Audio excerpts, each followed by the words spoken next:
Cek 1 2 3. Oke. Selamat pagi teman-teman. Nah, sesuai jadwal kita hari ini, kita akan memasuki materi baru mengenai struktur pasar yang sangat berbeda dengan yang kita pelajari sebelumnya. Sebelumnya kita belajar pasar persaingan sempurna. Nah, hari ini kita belajar tentang pasar monopoli.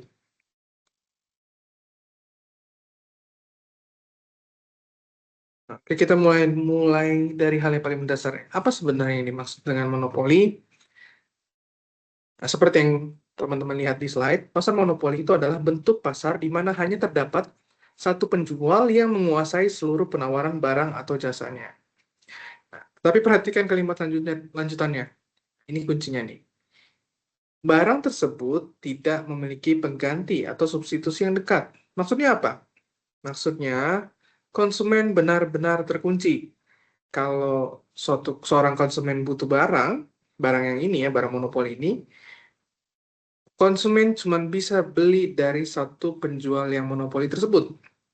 Nah, kalau kalau si konsumen tidak bisa pindah ke toko sebelah karena toko sebelah itu nggak ada menyediakan barang tersebut.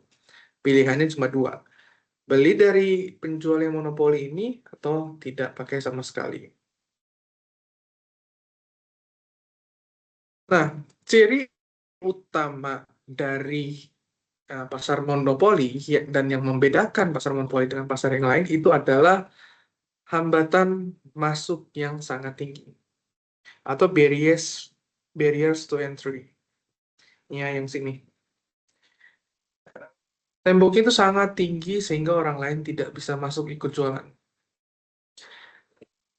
Oke, saya jelaskan dulu ya yang pertama nih, karakteristik yang pertama. Jadi, satu penjual banyak pembeli. Jadi, dalam pasar monopoli itu hanya ada satu perusahaan yang memproduksi barang tersebut. Perusahaan ini adalah pasarnya. Jadi, kalau persaingan sempurna, ya pasarnya itu terdiri dari banyak produsen, banyak penjual. Tapi kalau pasar monopoli, itu ya cuma punya satu perusahaan aja atau satu penjual aja. Satu perusahaan itulah pasarnya. Gitu. Nah, karakteristik yang kedua itu tidak ada barang pengganti yang dekat. Ya, konsumen itu tidak punya alternatif. Jika harga listrik naik, ya listrik kan kita tahu lah, listrik itu adalah barang yang dimonopoli. Konsumen tidak bisa menggantinya dengan membakar kayu untuk menyalakan TV. Listrik itu adalah listrik. Jadi nggak ada substitusi pengganti listrik. Karakteristik yang ketiga itu adalah price maker. Jadi si produsen dari barang monopoli itu adalah penentu harga. Ini perbedaan terbesarnya dengan pasar persaingan sempurna. Karena dia sendirian, si monopolis bisa menentukan harga sesuka hatinya. Tentu dengan mempertimbangkan daya beli konsumen ya. Dia tidak menerima harga pasar. Dia itu yang membuat harganya. Kemudian keempat, ini yang paling utama, hambatan masuknya yang sangat tinggi. Mengapa pesaing itu tidak masuk? Ada 3 alasan utama. Yang pertama itu adalah sumber daya monopoli. Jadi cuma satu perusahaan itu yang menguasai bahan baku utama. Misalnya, kalian tahu berlian? Nah, berlian itu di seluruh dunia itu hanya diproduksi oleh perusahaan dari Belgia yang disebut sebagai De Beers. De Beers itu adalah perusahaan yang menguasai tambang di seluruh dunia, tambang berlian di seluruh dunia. Kemudian yang kedua, alasan utama hambatan barrier to entry-nya itu sangat tinggi, itu adalah regulasi pemerintah. Jadi, pemerintah memberikan hak eksklusif kepada perusahaan tersebut. Contoh PLN. PLN kan yang diberikan oleh pemerintah untuk mengelola sumber daya listrik di Indonesia. Yang kedua, KAI. Nah, KAI kan nggak ada kan pesaingnya. Ya, untuk yang jasa layanan kereta ya cuma PT KAI aja. Kemudian alasan yang ketiga itu adalah proses produksinya. Maksudnya itu adalah satu perusahaan bisa memproduksi dengan biaya jauh lebih murah dibandingkan jika banyak perusahaan. Contohnya PAM. Ya, PAM kan di setiap daerah ya cuma satu perusahaannya, yaitu adalah badan usaha milik daerahnya sendiri gitu. Dan mereka bisa mengelolanya dengan biaya yang sangat rendah. Seperti itu. Oke, contoh pasar monopoli di Indonesia. Itu ada yang pertama PT PLN lah ya. Teman-teman tahu. Dan teman-teman merasakan layanan yang diberikan oleh PT PLN. Ya, ini adalah contoh monopoli listrik. Ya, kalau kalian mau pasang listrik di rumah, pilihannya cuma satu ya, PLN. Tidak ada perusahaan listrik swasta lain yang menawarkan sambungan kabel ke rumah. Berbeda ya kalau misalkan mau nyambung kabel kabel internet kan banyak kita pesaingnya. Tapi kalau listrik cuma PLN doang. Dan kedua, PT KAI. Untuk jasa angkutan kereta api, operator tunggalnya cuma KAI ya. Kita nggak ada perusahaan kereta yang lain kan ya. Nggak ada swasta yang mau masuk ke jasa layanan kereta. Kita tidak bisa memilih mau naik kereta merek A atau merek B dari Jakarta ke Bandung. Karena relnya hanya dikuasai satu pihak. Kalau sekarang Jakarta Bandung bisa naik kereta, bisa naik KCIC. Cuman kan KCIC juga tetap punya PT KAI kan? Iya. Nah, kemudian yang ketiga, Pamjaya atau PDAM di daerah lainnya. Nah, ini untuk air bersih perpipaan. Di satu wilayah kota, penyedia air pipa itu hanya ada satu. Tidak mungkin ada banyak perusahaan menanam pipa air yang berbeda di bawah jalan raya yang sama. Karena biayanya sangat tinggi untuk menanam pipa tersebut dan belum tentu dapat konsumen kalau misalnya banyak perusahaannya. Seperti itu. Nah, ketiga contoh ini sering disebut sebagai monopoli alamiah atau monopoli yang dilindungi undang-undang demi efisiensi nasional. Nah, sekarang kita masuk ke teori intinya. Bagaimana perilaku permintaan di pasar yang monopoli. Coba lihat grafik di layar. Kurva permintaannya miring ke bawah dari kiri atas ke kanan bawah. Ini beda sekali dengan pasar persaingan sempurna yang kurvanya lurus mendatar. Sebentar ya, saya garis seperti ini.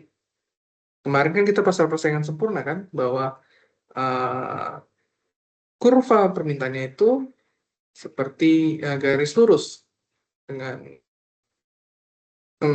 P sama dengan MR. Maaf ya, itu saya jelek.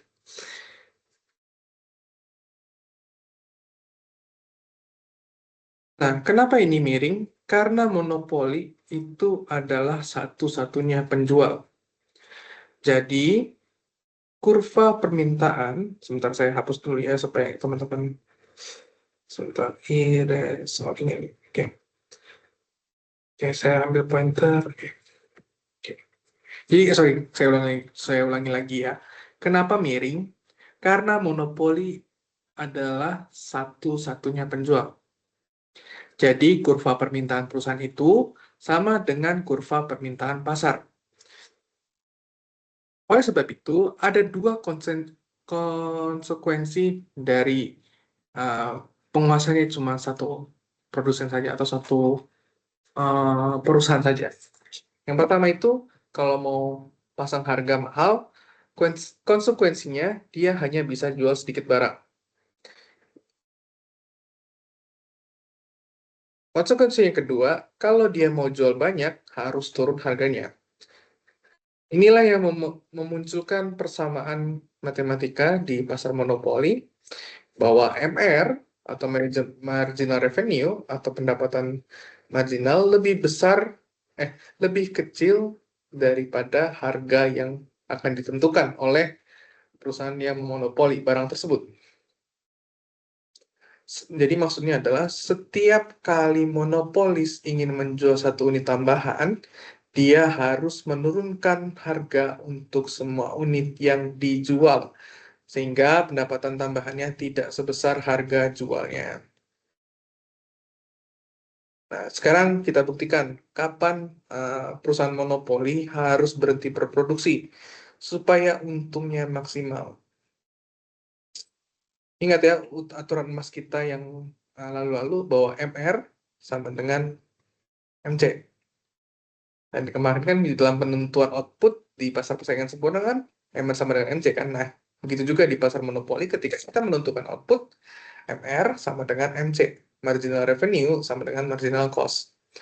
Nah, coba perhatikan tabel simulasi penjualan bakso ya. Kita pakai contoh bakso lagi di layar. Nah, fokuskan mata teman-teman di mangkok yang ketiga. Nah, lihat kolom pendapatan marginal, angkanya 6.000 kan? Nah, lihat kolom biaya marginal, angkanya 6.000. Nah, disinilah titik keseimbangannya. Uang tambahan yang masuk sama persis dengan biaya tambahan yang keluar. Nah, kenapa tidak lanjut mangkok keempat? Nah, coba lihat baris mangkok keempat. Pendapatannya tambah turun dari 6.000 ke 4.000, tapi biayanya makin naik dari 6.000 ke 8.000. Ya jelas rugi dong ya. Apain kita bikin barang yang biayanya lebih mahal tambahannya daripada pendapatan tambahannya. Jadi kesimpulannya, perusahaan monopoli akan memilih memproduksi, bukan monopoli ya, tukang bakso monopoli akan memilih memproduksi 3 unit dan menetapkan harga jualnya yaitu Rp8.000. Nah, sekarang kita tadi kan sudah belajar tabelnya, sekarang kita terjemahkan angka-angka di tabel tadi ke dalam gambar grafik agar kita lebih jelas tahu posisi keuntungan, bukan posisi keuntungan, posisi dalam penentuan harga. Nah, perhatikan ya langkah-langkahnya di slide ini. Nah, langkah pertama, cari titik pertemuan antara garis MR sama dengan dan garis MC. Ini ya, sudah saya bikin sini pertemuannya dan tarik garis ke bawah. Nah, inilah jumlah produksi optimal dalam konteks pasar monopoli. Nah, langkah kedua untuk menentukan harga dari titik kuantitas tadi, tarik garis lurus ke atas sampai menabrak kurva permintaan. Nih, kurva permintaan monopoli ya. Nah, disitulah kita menentukan harga jualnya. Oke. Kemudian, lalu di mana letak labanya? Ingat ya, kemarin kan saya sudah ajarin ya dalam konteks biaya produksi kurva ATX-nya seperti ini ya. Saya nggak gambar kurva efisi atau kurva variable cost ya, karena di konteks ini kita belum butuh. Nah, untuk kita bisa melihat harganya, untuk bisa kita melihat profitnya berapa, bukan profitnya berapa, tergambarkan profitnya di kurva ini, itu bisa kita lihat dari batas atasnya itu kan tadi apa ya? P ya, batas atasnya itu P. Kemudian batas bawahnya itu adalah biaya rata-ratanya di sini. Nah, dari yang saya arsir ini, nah ini adalah profit dari perusahaan yang diambil oleh perusahaan monopoli. Nah, kalau garis merah ini adalah biaya total semuanya nih. Biaya total dari penjualan bakso monopoli tersebut. Nah, loss kotak inilah adalah keuntungan super normal yang dinikmati monopolis. Dan ingat, karena ada hambatan masuk atau barriers to entry, kotak laba ini bisa dinikmati oleh perusahaan monopoli tanpa takut direbut pesaing.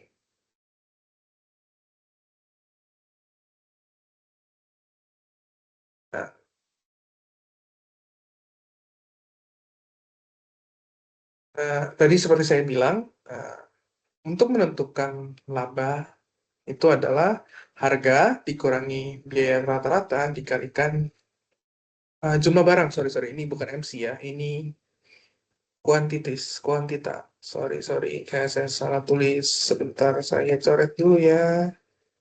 Hup, hup, kita ganti Q. Sorry, maaf. Nah, saya ulangi lagi, untuk menentukan laba perusahaan monopoli sama dengan menentukan laba pasar persaingan sempurna ya. Itu laba sama dengan harga dikurangi biaya rata-rata dikalikan jumlah barang atau Q, kuantitas. Nah, mari kita lihat detail hitungan uangnya atau labanya di tabel ini nih. Nah, fokuskan perhatian teman-teman itu di kolom paling kanan laba. Tadi kan seperti saya bilang, MR dalam menentukan harga ataupun kuantitas itu ditentukan dengan MR sama dengan MC. Ya, sebentar, saya cari pointer, mana sih pointernya? MR sama dengan MC. Oke, tadi kita sudah sepakat ya. Nah, ternyata labanya itu adalah 4.000. Dan ya, labanya tetap 4.000. Kalau misalkan kita naikkan ke dalam 4 mangkok, ya memang pendapatannya naik. Tetapi biaya totalnya juga naik. Dan sama lagi. Labanya jadi 0. Nah, ini mah kerja bakti ya namanya ya. Jadi, apa istilahnya? Dinsos, dinas sosial. Apalagi kalau kita paksa jual 5 mangkok. Bukannya laba yang kita terima malah rugi. Rugi 8.000. Jadi di tabel ini membuktikan bahwa berhenti produksi di titik MR sama dengan MC, marginal revenue sama dengan marginal cost di 3 unit, di 3 unit ini. Bentar ya, saya rekarnya ini. Itu adalah keputusan paling tepat untuk memaksimalkan isi dari dompet si perusahaan monopoli tersebut. Oke, oke, sekarang kita lanjut. Nah, teman-teman, kita masuk ke inti kritik para ekonom terhadap monopoli. Nah, teman-teman sebenarnya bisa baca di buku Menkyu, tapi sekarang saya akan jelaskan lebih dahulu. Seringkali masyarakat itu membenci monopoli karena harganya mahal. Tapi bagi ekonom, masalah utamanya bukan sekedar harga tinggi. Bukan sekedar harganya ya. Bukan sekedar di, sorry. Bukan sekedar di harga yang tinggi. Tetapi akan terjadinya yang disebut dalam istilah yang ekonom buat itu adalah inefisiensi alokasi. Nah, coba perhatikan grafik ini dengan sesama. Ya, bayangkan ya, ada seorang yang baik nih, pemerintah mungkin atau orang yang dermawan. Ini dia mempunyai tujuan untuk memaksimalkan kesejahteraan total bagi masyarakat.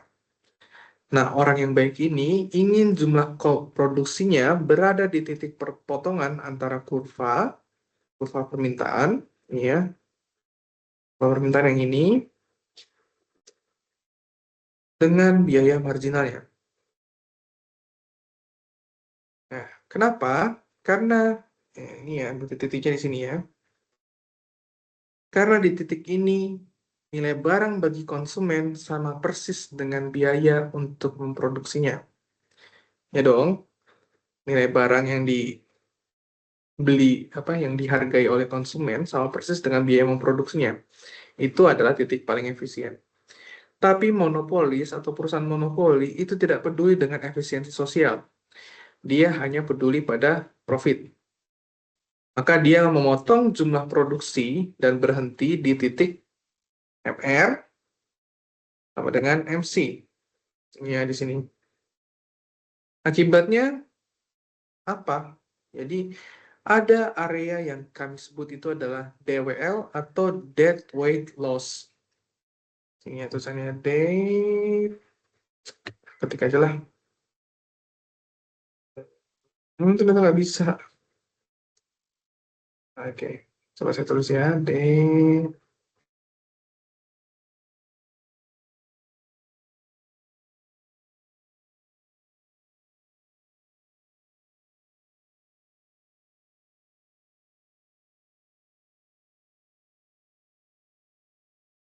weight loss. Nah, segitiga ini adalah kuburan dari transaksi yang gagal tadi. Mari ya, saya beri logika yang mendalamnya. Di area segitiga itu, ada konsumen yang sebenarnya menghargai barang tersebut lebih tinggi daripada biaya pembuatannya. Di sekitar sini ya. Tapi nilai itu masih di bawah harga monopoli. Harga monopoli di mana? Di sini. Ini masih ada yang mau beli nih. Contoh logikanya, mungkin nih, biaya bikin satu unit tambahan cuma 5.000. Ada konsumen yang rela bayar 8.000. Seharusnya transaksi ini terjadi kan? Ada surplus 3.000 bagi masyarakat. Tapi karena monopolis mematok harga kaku di harga 10.000, konsumen tersebut batal beli. Karena dia cuma mau 8.000.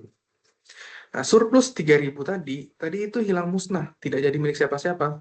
Nggak jadi profit perusahaan, tapi juga nggak jadi surplusnya konsumen. Menguap begitu aja. Nah, inilah yang disebut kerugian beban baku. Ini mestinya bisa di sini, bisa dikurangi tuh DWL-nya, palingnya segitiganya sampai jadi lebih kecil lagi itu. Ya. Jadi DWL loss ini adalah kerugian beban baku.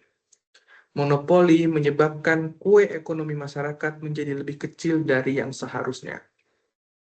Oke. Kemudian kita lanjut ke strategi bisnis yang paling menarik. Itu adalah diskriminasi harga.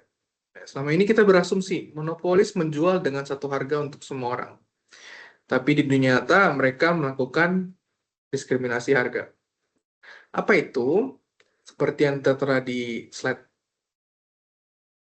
Diskriminasi harga itu adalah praktik bisnis menjual barang yang sama dengan harga yang berbeda kepada konsumen yang berbeda. Ingat, barangnya sama, biayanya sama, tapi harganya dibedakan. Contohnya itu ada di sekitar kita. Pertama, tiket pesawat. Penumpang di kursi 1A bayar 2 juta karena beli mendadak.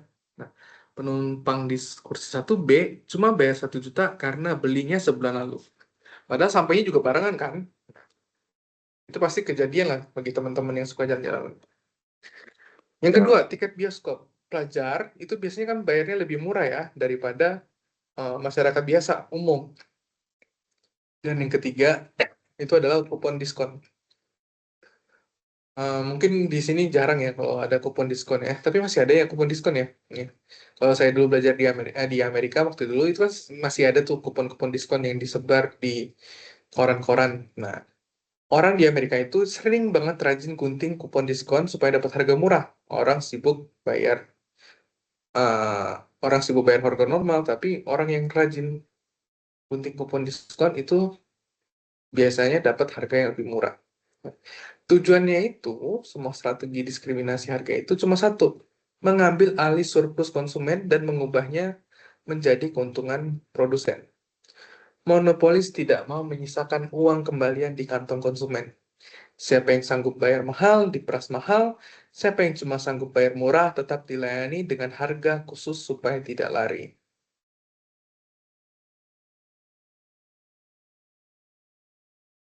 Nah, kita sampai di penghujung materi. Nah, materinya sebenarnya singkat ya.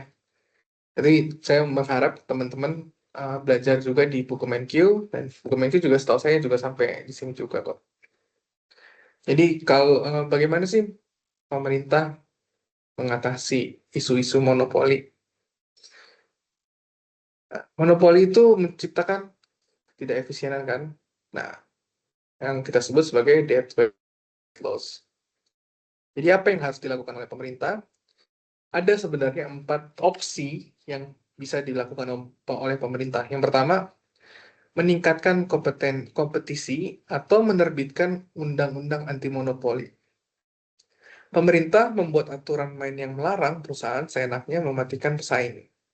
Di Indonesia itu kita punya KPPU atau Komisi Pengawas Persaingan Usaha yang mengawasi agar tidak ada praktek monopoli yang curang. Dan ini sekarang sedang lagi santer ya, merger antara Gojek dengan Grab. Nah, sekarang KPPU sedang menyelidiki transaksi merger Grab dan Gojek supaya ketika ini akan terjadi potensi untuk monopoli ke depannya, KPPU punya wewenang untuk membatalkan proses merger ini gitu. Karena akan menciptakan monopoli ya, walaupun nanti akan ada pesaing yang kecil seperti Maxim dan InDrive ya, tapi tetap KPPU bisa mengintervensi atas transaksi merger dari Grab dan Gojek. Yang kedua itu adalah regulasi harga.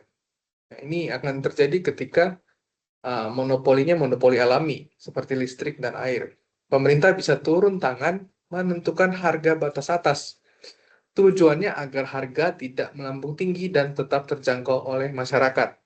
Meskipun ini bisa berefek negatif pada keuntungannya perusahaan. Tapi kan mungkin biasanya kalau ada batas atasnya, pemerintah biasanya bisa mengcover dengan lewat subsidi. Yang ketiga, itu adalah kepemilikan publik.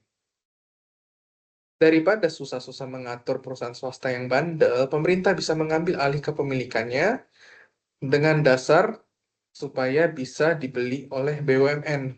Contohnya ya PLN, Pertamina. Dengan dimiliki negara, tujuannya digeser dari mencari profit maksimal menjadi pelayanan publik. Yang keempat, ya diem aja, doing nothing. Terkadang biaya untuk mengatur pasar jauh lebih mahal daripada kerugian akibat monopoli itu sendiri. Jika pasarnya kecil dan tidak krusial, pemerintah mungkin memilih untuk tidak ikut campur. Oke. Demikian kuliah kita mengenai pasar monopoli hari ini. Ya, kita sudah belajar dari definisi, cara baca grafiknya, cara cetak labanya, gimana, strategi harga, hingga dampaknya bagi kesejahteraan kita.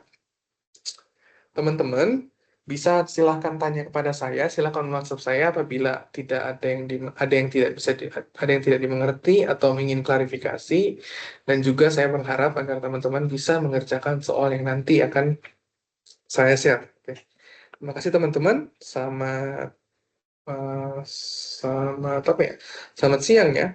Selamat siang dan selamat berakhir pekan. Nah, besok minggu depan kita tetap lanjut untuk kuliah ya, karena kita ada utang sekitar 2 jam kuliah lagi. Oke.